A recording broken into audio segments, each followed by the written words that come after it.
Bismillahirrahmanirrahim. Assalamualaikum.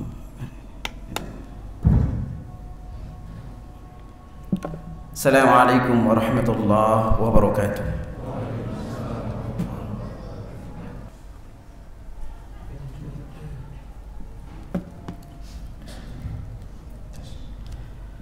Innal hamdalillah nahmaduhu wa nasta'inuhu wa nastaghfiruh wa na'udzu billahi min shururi anfusina wa min sayyiati a'malina man yahdihillahu fala mudilla lahu wa man yudlilhu fala hadiya lahu ashhadu an la ilaha illallah wahdahu la syarika lahu wa ashhadu anna muhammadan 'abduhu wa rasuluhu la nabiyya ba'dahu ya ayyuhalladzina amanu taqullaha haqqa tuqatih ولا تموتن إلا وأنتم مسلمون يا أيها الناس اتقوا ربكم الذي خلقكم من نفس واحدة وخلق منها زوجها وبث منهما رجالا كثيرا ونساء واتقوا الله الذي تساءلون به والأرحام إن الله كان عليكم رقيبا يا أيها الذين آمنوا اتقوا الله وقولوا قولا سديدا يصلح لكم أعمالكم ويغفر لكم ذنوبكم ومن يطع الله ورسوله فقد فاز فوزا عظيما أما بعد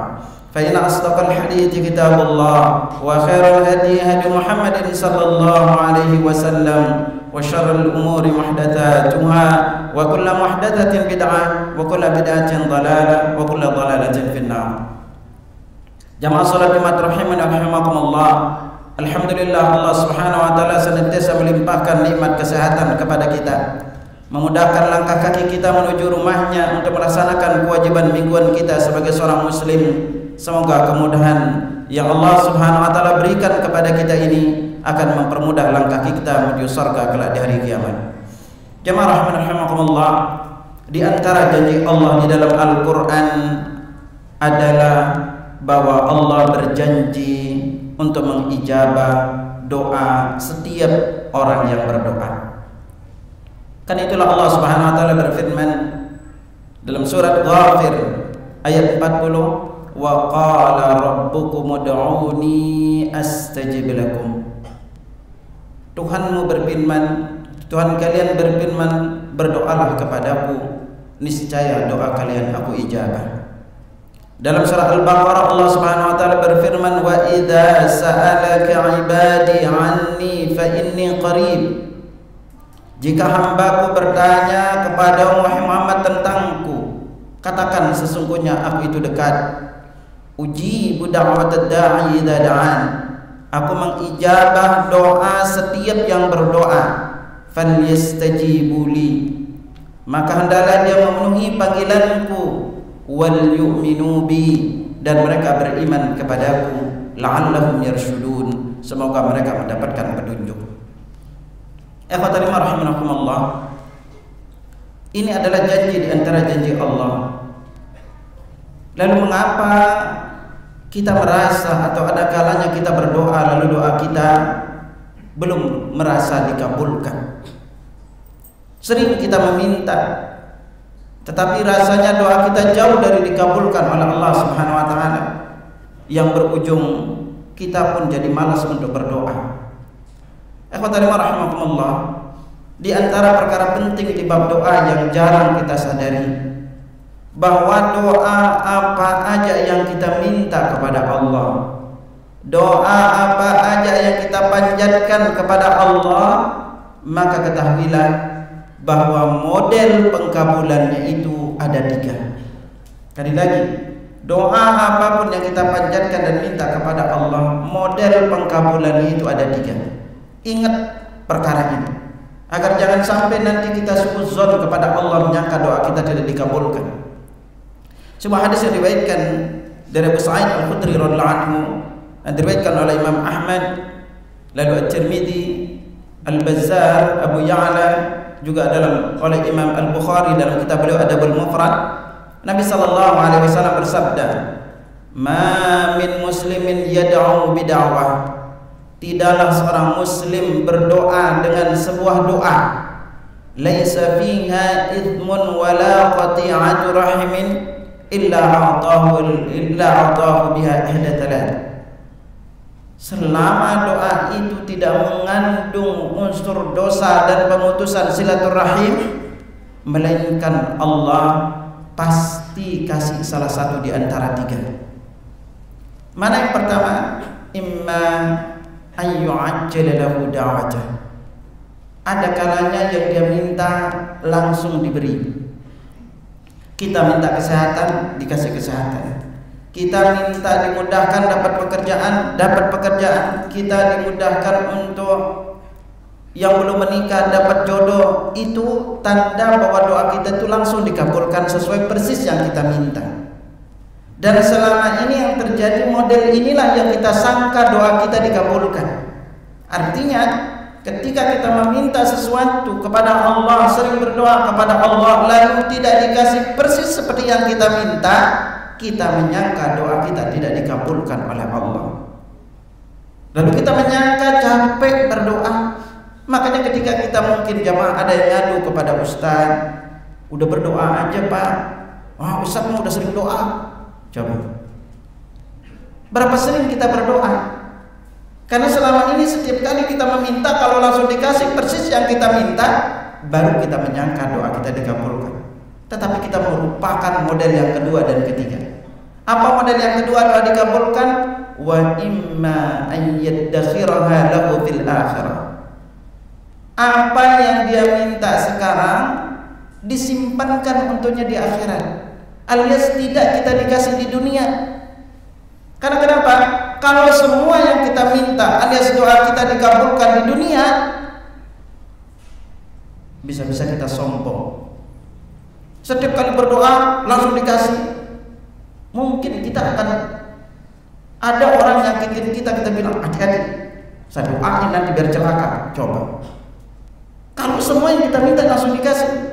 Dan kalau semua yang kita minta langsung dikasih, jamaah berdoa minta mobil mewah, dikasih mobil mewah, minta jadi presiden, lalu semuanya dikasih jadi presiden, banyak jadi presiden. Kalau semuanya minta misalnya rumah mewah, lalu semuanya dikasih rumah mewah, bisnis semuanya sukses, subhanallah. Bisa-bisa nggak ada yang mau jadi kerja kepada orang lain. Bawanya minta terus. Tapi semua yang kita minta itu seringkali disimpankan di akhirat. Kenapa jemaah sekalian? Kalau kita lihat penjelasan Nabi SAW, ketahuilah bahwa semakin banyak kita menikmati dunia, mengurangi jatah kita di akhirat.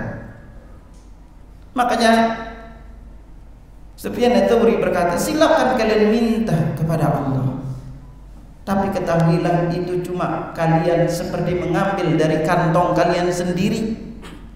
Jadi semakin banyak kita ambil di dunia, jatah kita di akhirat yang berkurang. Karena di antara penyebab terbesar nanti derajat kita rendah di akhirat atau di surga adalah karena kita terlalu banyak menikmati dunia. Lihat orang-orang yang banyak menikmati dunia, seringkali jalan-jalan ke sana kemari, dikasih rezeki berlimpah, beli ini, beli itu, beli barang mewah, belum tentu dipakai. Jalan ke sini, ia pergi ke berbagai macam luar negeri, tapi umroh jarang sekali.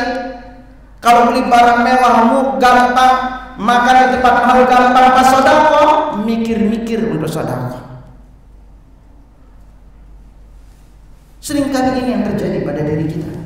Seringkali ketika kita dikasih kemewahan lalu kita sombong, meremehkan saudara kita yang lain. Terbukti kita berada contoh. Qarun awalnya orang miskin, dan itu termasuk keluarga Nabi Musa. Dikasih harta yang berlebih, ujungnya dia sombong, lalu mengatakan ini semua aku dapat karena ilmuku, bukan lagi karena Allah. Fir'aun dikasih kekuasaan, ujung-ujungnya aku jadi Tuhan. Dalam sejarah itu sedikit yang Allah berikan kelapangan dunia, lalu mereka taat kepada Allah. Lihat kisah-kisah para nabi, bahwa orang-orang yang paling pertama menolak dakwah para nabi adalah orang-orang kaya. Makanya kalau jemaah buka surat Al-A'raf, sering kita dapatin di dalam surat Al-A'raf Allah berfirman, wa qala al-mala'u alladhina kafaru min qaumihim, berkata pembesar-pembesar dari kaum mereka, pembesar-pembesar dari kaum mereka, orang berkuasa, orang-orang kaya. Makanya jamaah sekalian, seringkali kita diuji dengan harta berlimpah dan jabatan kita tidak selamat. Seringkali menjadikan kita lalai. Sedikit harta yang Allah titipkan kepada kita menjadikan kita lebih soleh, yang kita gunakan untuk sedekah ini jauh lebih baik dibanding banyak lalu melalaikan kita.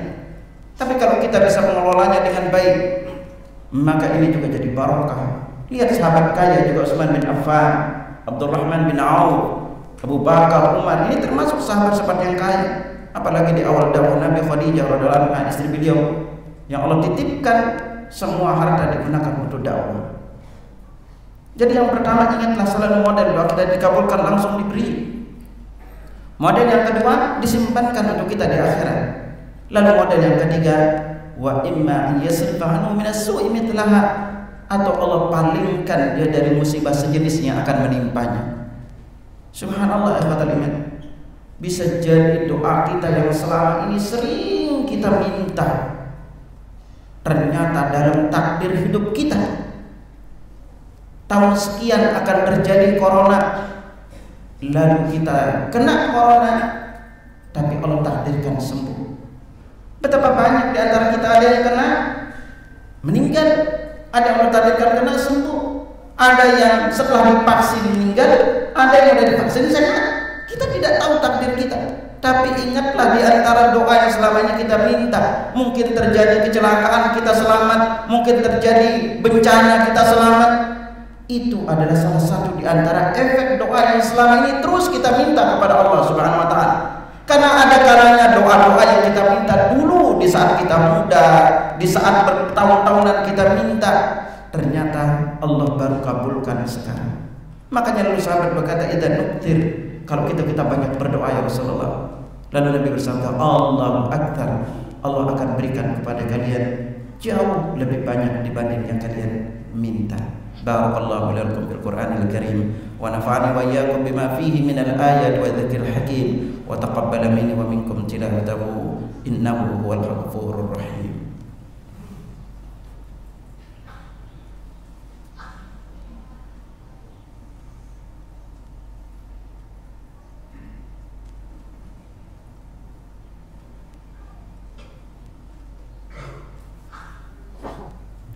Alhamdulillah hamdan katsiran tayyiban mubarakan fihi kama yuhibbu rabbuna wa yarda. Asyhadu an la ilaha illallah wahdahu la syarika lah wa asyhadu anna Muhammadan abduhu wa rasuluhu la nabiyya ba'da. Allahumma salli wa sallim ala nabiyyina Muhammad sallallahu alaihi wasallam. Jamaah rahimakumullah, di antara perkara terbesar penyebab doa kita dikabulkan oleh Allah adalah keyakinan kita bahwa doa kita itu akan dikabulkan oleh Allah. Berhati-hatilah ketika kita meragukan doa kita. Berhati-hatilah ketika sadar tidak sadar kita membatalkan doa kita sendiri. Makanya Nabi sallallahu alaihi wasallam tegaskan kepada kita, "Ud'ullaha wa antum muqinuna bil ijabah." Berdoalah kalian kepada Allah dengan penuh keyakinan doa kalian itu diijabah oleh Allah. Wa'lamu anna Allah la yastajibu du'aan min qalbin ghafilillah. Karena Allah tidak mengijabah doa yang berasal dari hati yang lalai dan lengah. Dalam hadis qudsi Allah berfirman, "Ana 'inda dhanni 'abdi bi." Aku itu tergantung prasangkaan hamba-Ku kepadaku. Kalau kita menyangka Allah mengabulkan doa kita akan dikabulkan. Kalau kita menyangka Allah tidak mengabulkan doa kita tidak dikabulkan. Kalau kita menyangka Allah akan mengampuni dosa-dosa kita, Allah akan mengampuni dosa-dosa kita. Kalau kita menyangka Allah tidak mengampuni dosa kita, Allah akan mengampuni dosa kita. Berarti kita itu sangat tergantung kepada prasangka hamba. Allah tergantung kepada prasangka hambanya. Dan hati-hati kalau berdoa, jangan suka batalin doa kita. Apa yang dimaksud dengan membatalin doa kita? Kita ambil contohnya mas sekalian.